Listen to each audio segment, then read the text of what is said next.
Hello, Mrs. Andrews. Today I will be doing Retake Quiz A. And to start off with question 1, did Lavoisier's data follow the law of conservation of mass? And right here, I have the data right here saying that before the heat, glass equals 13 ounces, 10 equals 2.0 grass, and the air was 5.62 grains. And after the heating, the glass vessel was still 13 ounces, 10 was now 2.04 grass, and the air was now 2.50 grains. And the law of conservation of mass states that mass is only conserved and it cannot be taken away. So I decided to do 5.62 grains minus 2.50 grains to figure out how much air was used during the heating. And I've come to find out that 3.12 grains was used throughout the heating. And then to convert grains into grass, I did 3.12 grains, yes. And I multiplied it by 1 grass over 72 grains in order for the grains to cancel out and the n factor would have grass.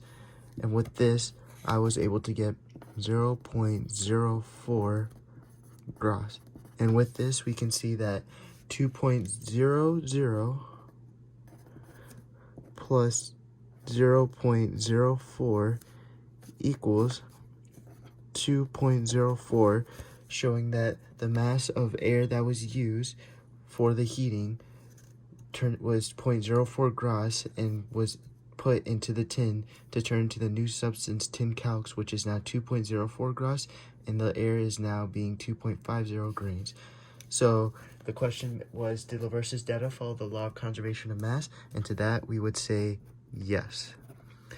Now on to question 2. The unit T was used by the ancient Aztecs in Mexico, and on this, it wants me to use the conversion factors to figure out what 25t squared is in feet squared. So, and the conversion factors that I will be needing are right here. And to start off, I would have to do the square root of 25, so then the t squared can be t. So 25 and then square root equals 5. So right now we know that we have 5t, and now we have to convert the 5t into meters, so then we can get it to centimeters and then to inches, therefore, and then we can get it to feet, and then we would have to square that. We'll get to that later.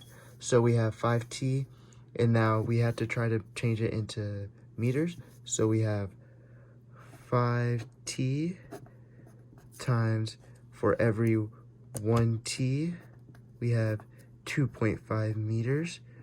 And again, the t will be at the bottom, so then they can cancel out. And then we would have 12.5 meters.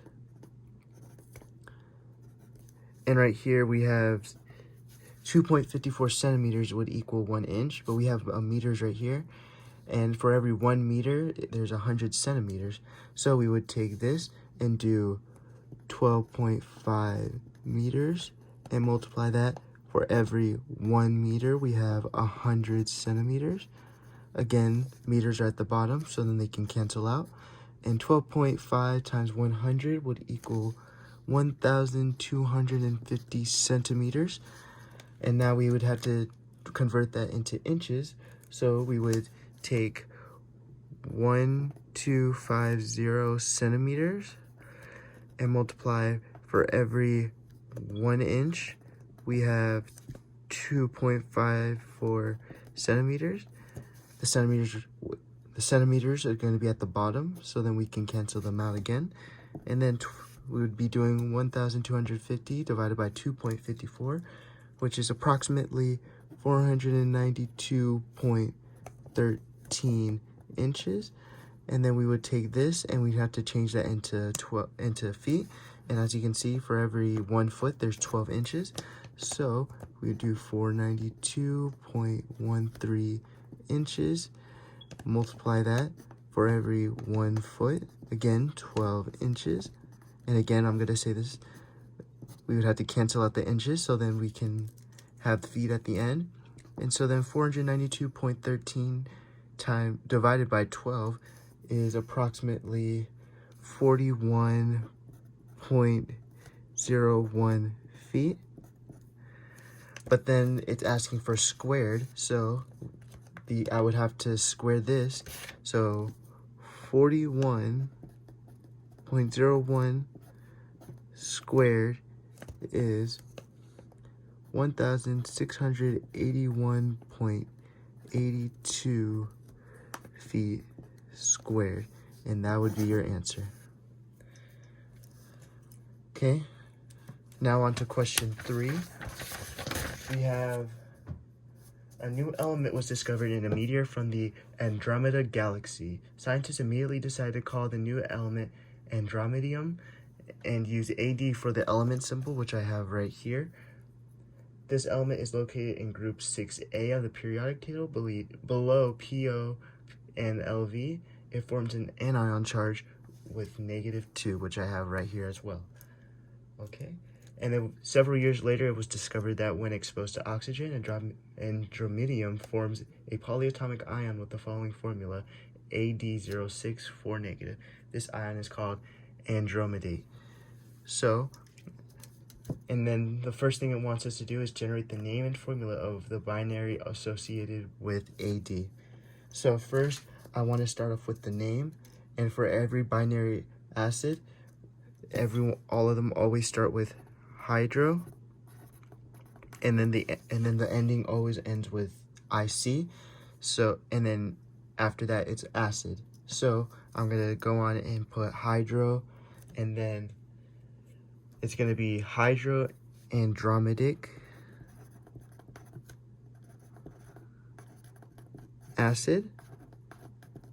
And now on to the formula. We can see that the anion charge of AD is -2, and the anion charge of hydrogen is +1.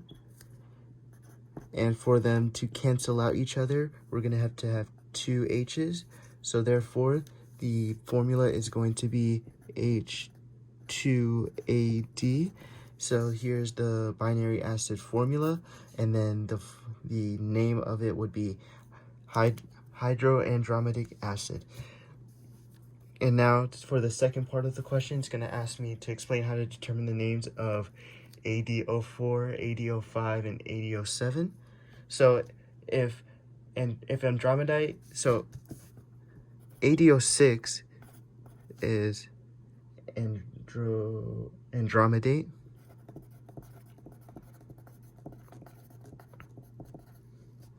So AD05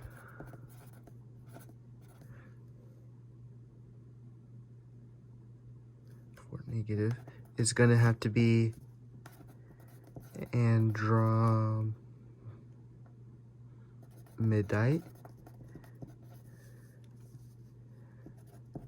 and for AD04 and AD07, I honestly cannot think of that right now, and I can't think of the possible answers.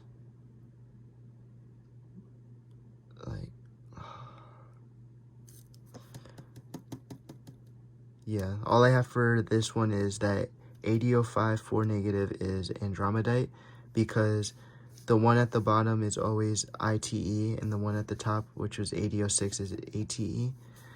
And then for the third part of it, it asks to generate both the names and the formulas of the acids associated with the 4 polyatomic ions of andromedium. And that question is very confusing for me, and I can't think of that as well. So all I have right here for number 3 is that the binary acid is hydroandromedic acid, and the formula is going to be H2AD. And then for question 1, again, did Laverche's data follow the law of conservation of mass? Yes, because the mass was converged from air being the 3.12 grains, and it turned out, and it went into the tin, and it converged. 3.12 is 0.04 Gauss, showing that the air was able to turn the tin into tin calx, being 2.04 Gauss now. And then 2 wanted me to take 25 t squared and convert it to feet squared. And with the conversions, I was able to figure out that feet squared is 1,681.82. And that was it for Retake Quiz A, and thank you very much.